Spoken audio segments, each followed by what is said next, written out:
So tonight we're going to discuss the importance and the significance of the media in the shaping of Yes. public consciousness and our world as we know it, politically, socially, Mm-hmm.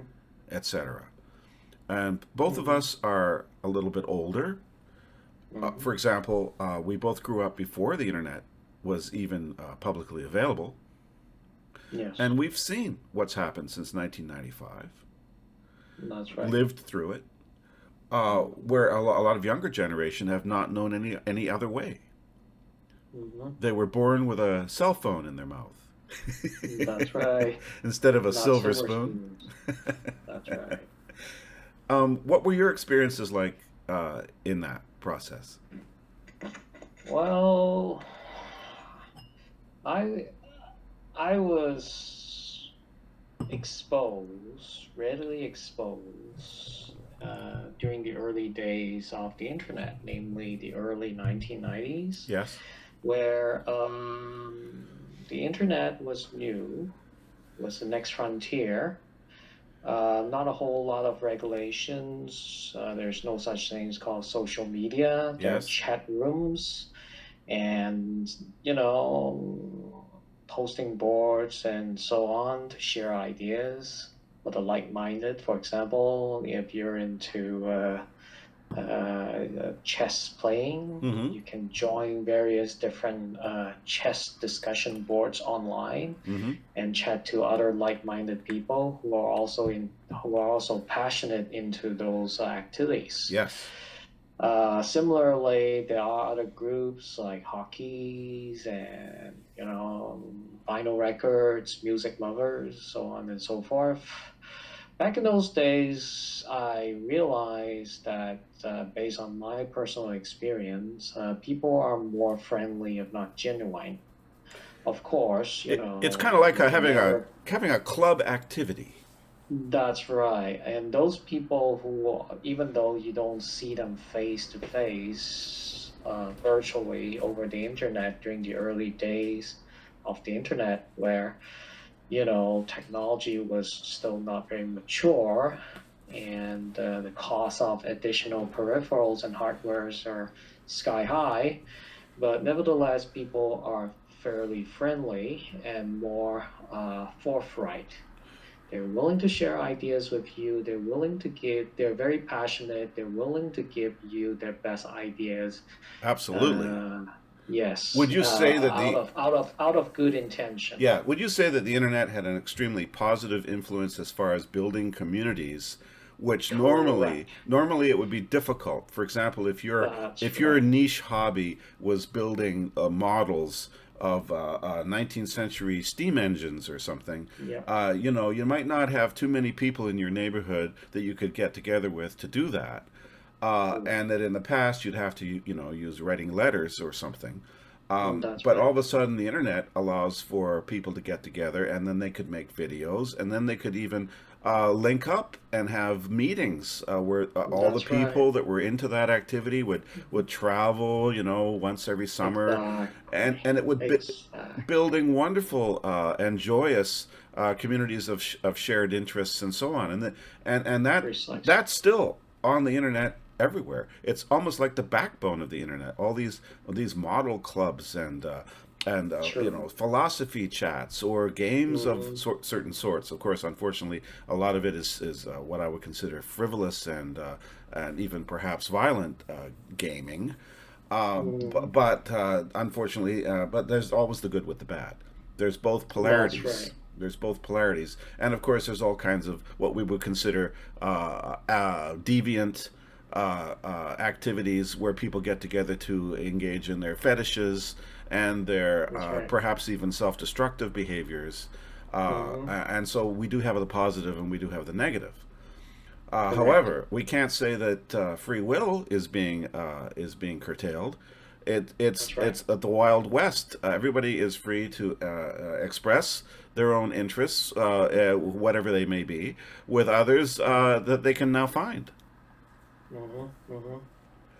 So similarly, in the context of TVs, back in the late 80s, Mm-hmm. actually enrolled in a local televised classroom, Yep. online teaching classroom Yep. service, that I have to go there in person to register, and they will give me a timetable where I can just get onto my TV set at that certain time and basically take online classes. Wonderful. Yes, but these days there's no more of such services. The TV is nothing but littered with all kinds of pure entertainment activities and Yes. programs, and That's an excellent not a point. whole lot. Yes, All those not a whole lot community, of wholesome yeah, information all for those the young limit, ones to yeah, learn. those limited reach community TV stations are all practically defunct now because they've been taken over by the internet. It takes over that function.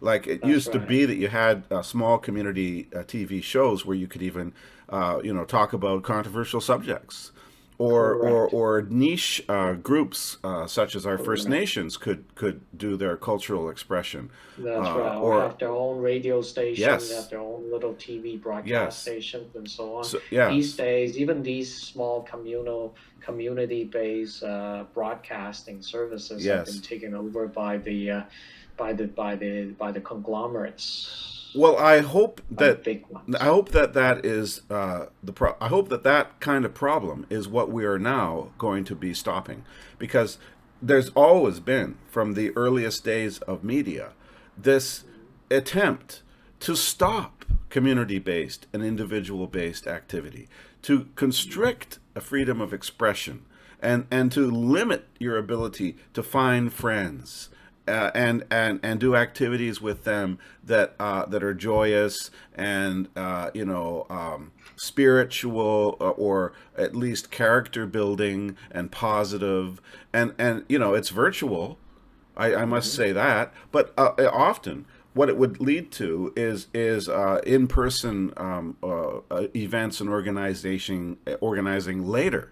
Okay, That's so right. it's not to say that it's all just impersonal. I mean, for example, there's many groups on the internet that meet first that way, and then they'll have barbecues, they'll have meetings in Correct. person later. So that's not a problem. But when you go back and look at the early days, for example, Yep. radio was considered to be a wonderful invention because all of a sudden you'd be able to have, like in those days, one of the first educational radio programs were religious, Christian. And Hmm. they thought right away, oh my goodness, we can spread the word of God. Oh, this is great. So a Hmm. whole evangelical movement sprang up around radio in the 1920s when people were first getting radios. Before that, they were Hmm. very expensive, only for the few, the elite. But in the 1920s, the Consumer Revolution, one of the first broadcast services were the Christian fundamentalist church services. And then, of course, entertaining programs, educational programs, music, classical music programs. Unfortunately, after a while, things became more and more co opted by organizations that wanted to sell advertising. And as soon as you have a big corporation selling advertising, now it's got financial control over the content.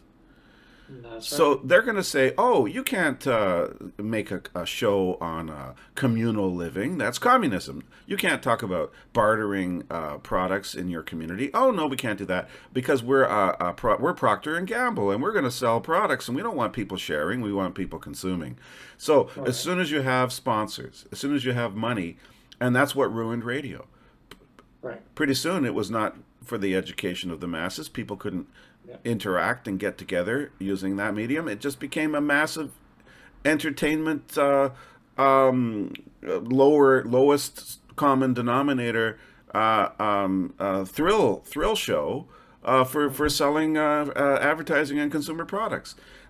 And Hmm. again, that the same problem transitioned into TV. The early days of TV, Hmm. where we can have classrooms, we can have education for the masses. It can all be televised. People in the most isolated communities can now have the highest quality education at the university level. Oh my Yep. God, how wonderful! Nope, it all gets Yep. turned into situation comedies.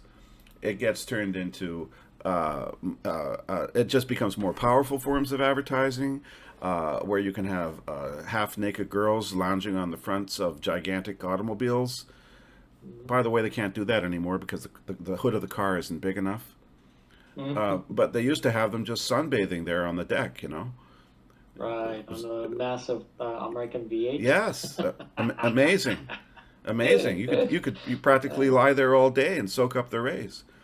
Um, Uh, but anyway, the those point, are bygone days. yes, Anyways, yeah, but the point I is, must say though, I agree with you passionately that yes, yeah, even for TVs, hmm you know, it's the sponsor who controls the behavior, the broadcast, and everything, that all is the the problem. materials. It's Now look at the internet. I believe that yeah. we're now in a fundamentally different situation. Oh, They're trying desperately to do like they did to co-opt yes, radio and TV. It's that's right. not working. Yeah, And the reason for that is the fundamental decentralized nature of the internet. correct. It cannot be controlled by a provider. They've tried. Yeah, YouTube essentially has tried yeah, to monopolize a particular form of expression, right? sure. Yeah, And as soon as censorship came along, it didn't work. People started going somewhere else. that's right. Other providers provided that service, Yeah, you know? Same with chat rooms. Same with, you know, news providers. hmm, You name it. There's been a conscious, attempt to control and monetize the internet by large hmm, corporations, which are just levers of control over the population, just like religion used to be in the past. hmm, But it's hmm, not working. It's it's hmm. it's failed, and the because of the instantaneous and repeatability of content Yes, on the internet. Once an idea becomes apparent there, and yeah, it spreads like wildfire, and that fire cannot be extinguished. right. I agree. Well, internet is it's the next biggest thing. It's the Gutenberg printing press of That's the right. of the 21st century. It certainly started in the 20th century, but now it's really rolling, and the truth cannot be suppressed. It's just like in the early days of the American Revolution, where the pamphleteers like Thomas Paine, Yes. Benjamin Franklin, and others, they're the ones who fomented the revolution in the United States by having these little hand operated printing presses in their basements, if they had basements, and they would just print out these pamphlets saying things That's like right. the rights of man or Yeah. fundamental liberties Yeah. or down with monarchy, Yeah. and they would just hand them out on the street corners or in the local pub, and they would be passed hand to hand. And the people who couldn't read, one of them would stand up and read it for everybody else, and that That's was right. that was the internet of the 18th century, and it could not be stopped because it could not be centrally controlled. Correct. And that's what the situation we're in right now, and that's why I believe that we're on maybe on the edge, or maybe even in the middle of the greatest social revolution ever to hit our nations and our countries and our societies. And many people believe that we're breaking free from an oppressive control system that has had us in its grips Hmm. for a great many decades, if not centuries.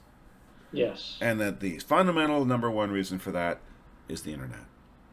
Hmm. Well, So. that's what